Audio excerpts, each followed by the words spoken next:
At Denver's National Western Complex, people mostly over the age of 70 file in to get their first dose of Moderna's COVID-19 vaccine.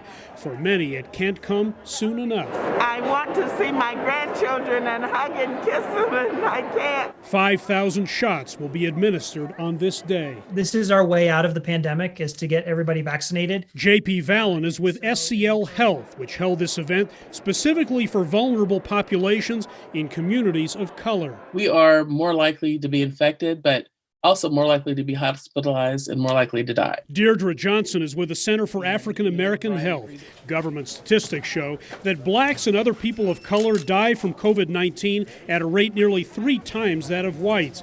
And yet a Kaiser Foundation survey of 23 states reveals blacks lag well behind the general population in getting the vaccine. No one is running toward vaccines.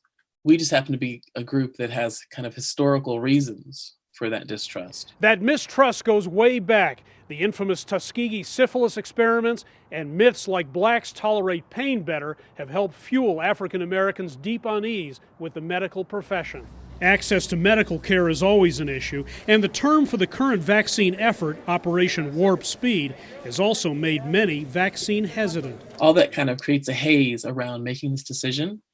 And so we're working to, as we say, kind of clear that haze. The White House COVID-19 task force has announced it will begin delivering vaccine doses to federally funded clinics in underserved areas.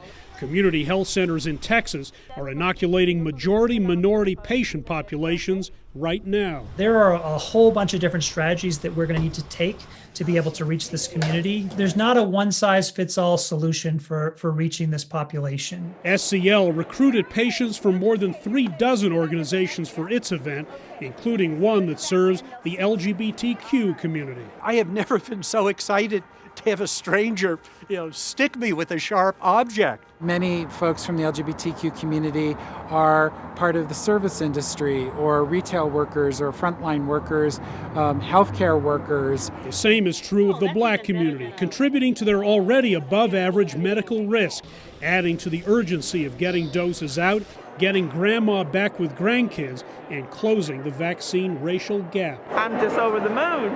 I'll be able to hug him and kiss him, and I'm just looking so forward to that. Hendrik Sabrandi, CGTN, Denver.